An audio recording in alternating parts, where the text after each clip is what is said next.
नमस्कार दोस्तों।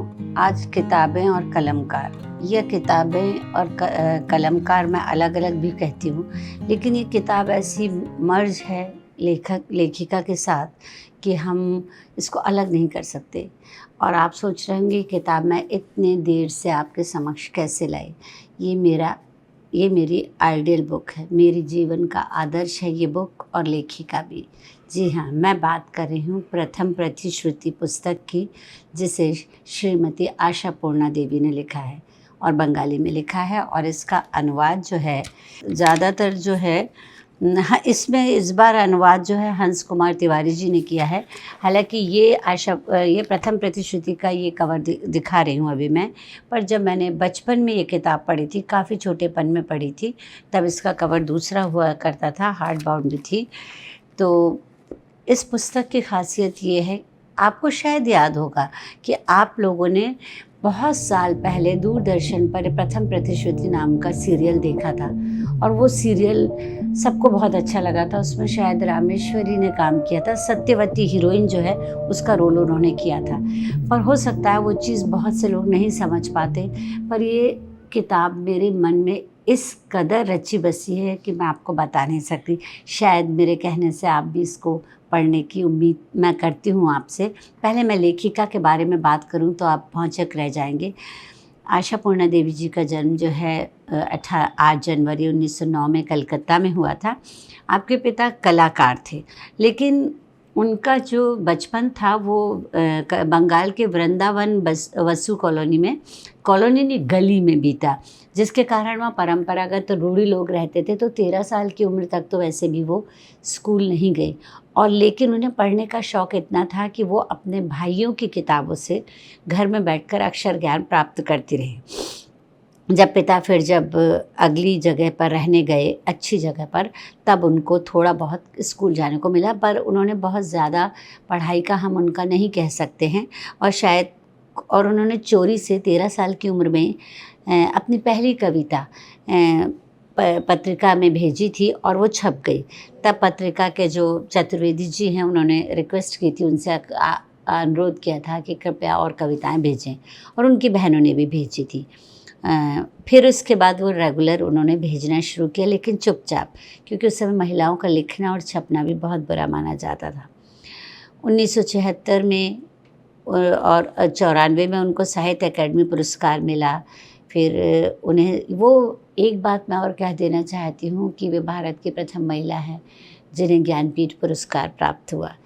उन्होंने सबसे पहले बच्चों के लिए 1938 में छोटे ठाकुरदास की काशी यात्रा, वयस्कों के लिए 37 में, जब वो खुद भी वयस्क नहीं थी, पत्नी और प्रेयसी नाम की कहानी लिखी। पहला उपन्यास उनका प्रेम और प्रयोजन था। 95 में अक्षरों की लेखिका हम सबका साथ छोड़ के चले गई। तो ऐसा क्या ख़ास है इस किताब में?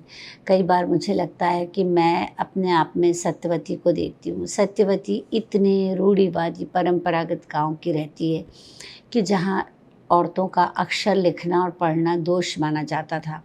वहाँ बंगाल की असली विधवाओं की असली हालत के बारे में बताया गया है। सत्यवती उसी 8 साल की उम्र में उसकी शादी हो जाती है, शायद वो 9-10 साल की उम्र में ससुराल आ जाती है। सास उसकी बहुत बहुत ही ज़्यादा रूढ़िवादी रहती है और उसे पति के साथ बातचीत करना भी पसंद नहीं होता। और उसके पिता को, वो अपने पिता को बहुत महान मानती है, और उसके पिता चाहते हैं कि वो पढ़े लिखे, तो वो उसको अपने साथ बैठा के पढ़ाते लिखाते हैं। सब लोग बहुत हैरान रह जाते हैं। रामकाली नाम का कैरेक्टर है और सत्यवती उनकी पुत्री हैं। और फिर उसके बाद वो धीरे धीरे लेकिन उसका बचपन से बहुत मन रहता है कि जब उसके बच्चे हों या उसका परिवार बढ़े, तो वो पहले तो उसके बचपन की पूरी चीज़ उन्होंने दिखाई है, और इतनी खूबसूरती से वो दृश्य का उन्होंने वर्णन किया है गाँव का कि आप इतना खो जाते हैं कि आप उनके बीच अपने आप को महसूस करते हैं। फिर उसके बाद सत्यवती जब ससुराल जाती है तो वहाँ काफ़ी विरोध, और जब उसका पति बीमार पड़ता है और उसके किसी कारणवश उसके पिताजी, वो बहुत बड़े वैद्य होते हैं, उसके पति को देखने नहीं आ पाते, तो वो ज़िद करती है कि अब क्योंकि उसका पति इतना बीमार हुआ, मौत के मुँह से लौट के आया, तो तो वो कहती है कि मैं अपने पति को लेके कलकत्ता जाऊंगी, जहाँ समय पर डॉक्टर तो मिल जाए। और सत्यवती इस तरह से अपने पूरे परिवार को लेकर कलकत्ता जाती है, गांव आकर अपने सास ससुर की सेवा भी करती है। अच्छा, ईमानदार और सत्यवचन उसके लिए बहुत मायने रखते हैं। वो कभी झूठ नहीं बोलती और उससे लोगों का छल छलावा ये सब नापसंद होता है।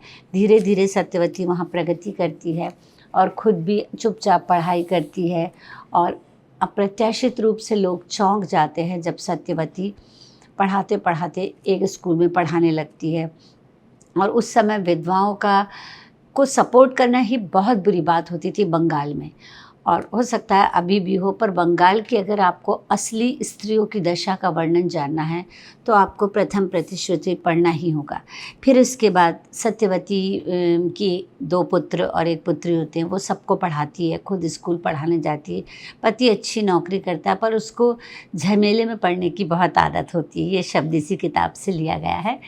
जैसे वो एक बहुत बड़े रईस घर में जाती, तब वहाँ उसे एक छोटी सी क्या बच्ची 15-16 साल की एक लड़की मिलती है, जो उसे पता चलता है कि उसकी ही गांव की कोई भाभी की लड़की है या किसकी, तो वो उसे अपने साथ ले आती है और इन लोग अपने पति और उसके दोस्त से कहती है कि मैं उसको पढ़ाऊँगी लिखाऊँगी, उसकी शादी करूँगी। वो लोग चौंक जाते हैं, वो कहते हैं वो तो विधवा है। वो कहती नहीं, वो विधवा नहीं है, उसने समाज की नज़रों से बचाने के लिए उसकी माँ ने उसको विधवा का नाटक किया हुआ था। उसके बाद उस लड़की को पढ़ाती है और अपने ही मास्टर साहब से उनकी शादी करवाती है।